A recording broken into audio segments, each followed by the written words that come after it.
Hello बच्चों, देखते हैं क्वेश्चन के अंदर क्या गिवन है। The density of the core of planet is ρ1 and that of outer shell is ρ2.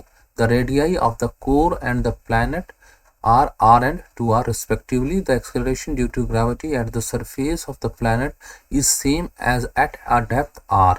Find the ratio ρ1 is to ρ2. हमें क्या दिया हुआ है, अंदर वाला के प्लैनेट है, इसका अंदर वाला पार्ट क्या है, कोर है, सॉलिड है बिल्कुल। इसका रेडियस क्या दिया हुआ है, हमें आर दिया हुआ है। और जो बाहर वाला ये क्या है, इस कोर के बाहर शेल भी है, थोड़ा सा खाली है जो ये वैकेंट स्पेस है, ठीक है। इन दोनों को मिला के ये प्लैनेट बन रहा है। कोर का रेडियस आर था, इसका 2r है, ठीक है। कोर का मैं क्या मान लेता हूँ, मास कितना मान लेता हूँ, m1 मान लेता हूँ।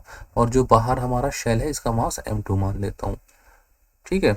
अच्छा, अब क्या गिवन है कि कोर के सरफेस पे मान लो यहाँ ए पॉइंट ले लेता हूँ मैं, ये, और यहाँ पर ये बी, जो दोनों का सरफेस है, यहाँ पर एक्सेलरेशन ड्यू टू ग्रेविटी बताना है।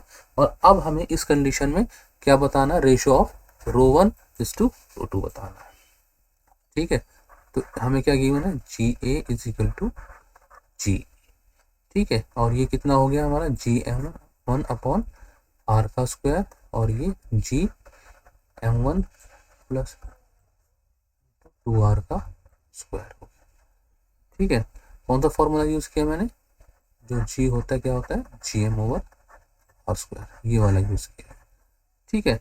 यहाँ पर हमने क्या टोटल मास लेंगे। अब अगर हम बी पॉइंट की बात कर रहे हैं तो यहाँ पर से हमारा निकल के क्या आया, gm1 आर का square gm1 plus m2 equal to 4r का स्क्वायर, ठीक है। ये यहाँ से यहाँ गया, 4m1 is equal to 1 plus m2 is equal to 3m1 is equal to m2, ठीक है। ये निकल के आ गया हमारा।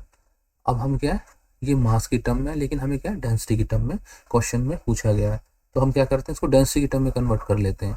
ये क्या आ जाएगा, 4/3 पाई आर क्यूब ρ1, इसको मैं क्या लिखूंगा, 4/3 पाई 2r का क्यूब माइनस 4/3 पाई r का क्यूब, और इसके बाहर डेंसिटी 2,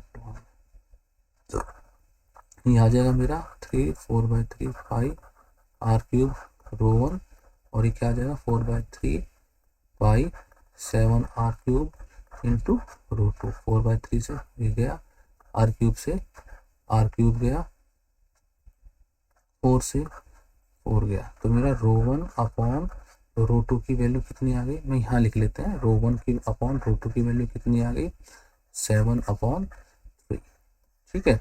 जो ये हमारा डेंसिटी का रेशियो निकल के आ गया, ठीक है। यही हमारा फाइनल आंसर भी है, और यही हमसे पूछा भी गया था, ठीक है। आई होप बच्चों आपको समझ में आ गया होगा। Good luck, good bye, thank you.